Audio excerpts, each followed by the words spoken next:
हिमालय की गोद में बसा उत्तराखंड, जिसे देवभूमि के नाम से भी जाना जाता है, अपनी अलौकिक खूबसूरती, प्राचीन मंदिर और अपनी संस्कृति के लिए जाना जाता है।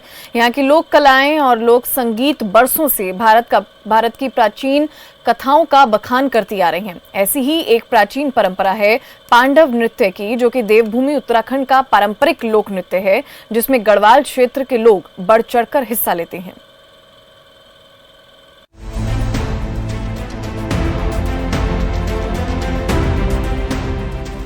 उत्तराखंड के टिहरी स्थित कंडास्ट्रियो गांव में हर तीसरे साल पांडव नृत्य का आयोजन किया जाता है, जिसे लोग बड़े धूमधाम से मनाते हैं।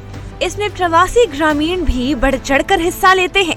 भारतीय जनता पार्टी के जिला उपाध्यक्ष अनिल चौहान ने बताया कि इस कार्यक्रम का आयोजन सिर्फ मनोरंजन के लिए ही नहीं, बल्कि क्षेत्र की खुशहाली और अन्न धन की वृद्धि के लिए भी किया जाता है, जिसके बाद क्षेत्र में धान की कटाई का कार्यक्रम भी चालू हो जाता है। देखिए, सबसे पहले तो आपके चैनल का, आपके मीडिया का बहुत बहुत धन्यवाद, जो आप यहाँ पर आए और आपने इस पांडव नृत्य को दिखाने का कार्य किया। मैं आपका बहुत बहुत धन्यवाद ज्ञापित करता हूँ। मैं आपको बता देता हूँ, भगवान हुनेश्वर नागराज देवता और पांडवों की स्थात में यह कार्यक्रम प्रत्येक 3 साल बाद मनाया जाता है।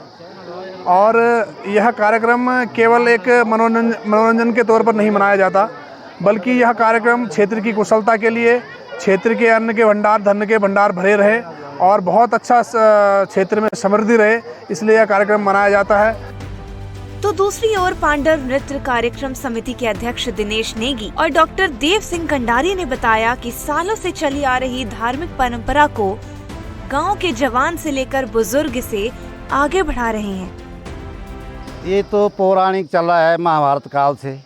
अब पहले महाभारत राजा शांतनु से चला, फिर धर्म नीति से चले, फिर हमारे पुरखों ने कि अपनी पूर्वजों के यादगार, अपने पांडवों के यादगार में इस धर्म क्षेत्र को आगे बढ़ाते हुए इस पांडव नृत्य का एक उल्लेख किया, इसकी गाथा करी।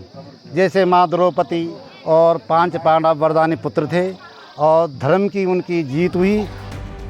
तो इधर शिक्षक धन सिंह ने बताया कि कार्यक्रम का आयोजन करने वाले लोगों का सिर्फ एक उद्देश्य रहता है, वो है स्थानीय जनता को एकता के सूत्र में पिरोना, जिससे समाज में आपसी बैर ना हो, बल्कि सभी लोग एकता में रहें और आपसी स्नेह और भाईचारा में बने रहें। मेरे दृष्टिकोण से तो जो इसका मुख्य कारण है, ये कार्यक्रम जो है केवल जिनके द्वारा प्रारंभ किया गया था कई वर्षों पहले, तो उनका मुझे लगता है कि एकमात्र उद्देश्य रहा कि स्थानीय जो जनता है उसको एकता के सूत्र में पिरोना। और इसलिए उन्होंने क्या है, ये जो महाभारत जो महाकाव्य है उसके कथानक से इसकी संकल्पना ली। और जिस प्रकार से महाभारत में आपने देखा होगा, उसका जो कथानक है वो ये प्रस्तुत करता है कि उसमें जो दोनों पक्ष थे, कौरव और पांडव, उनके बीच जो है ज़मीन को लेकर बहुत विवाद हुआ, झगड़ा हुआ और अंततः युद्ध हुआ। लेकिन उसी के एक संदेश को प्रेषित करने के लिए कि जो महाभारत है वो एक शांति संदेश है। तो इसी प्रकार से उन्होंने सोचा होगा कि इस क्षेत्र 6 जो गांव हैं यहाँ पर, उनकी जनता को आपस में किस प्रकार से हमको यूनाइटेड रखना है, एकत्रित करना है। टिहरी की सीमा पर घनसाली विधानसभा स्थित बासर पट्टी के कंडास्ट्रियो गांव में कई सालों से पांडव नृत्य का आयोजन किया जा रहा है। ऐसे में ग्रामीणों में इस नृत्य को लेकर खुशहाली का माहौल भी लगातार देखा जाता है। टिहरी से पंकज भट्ट की स्पेशल रिपोर्ट।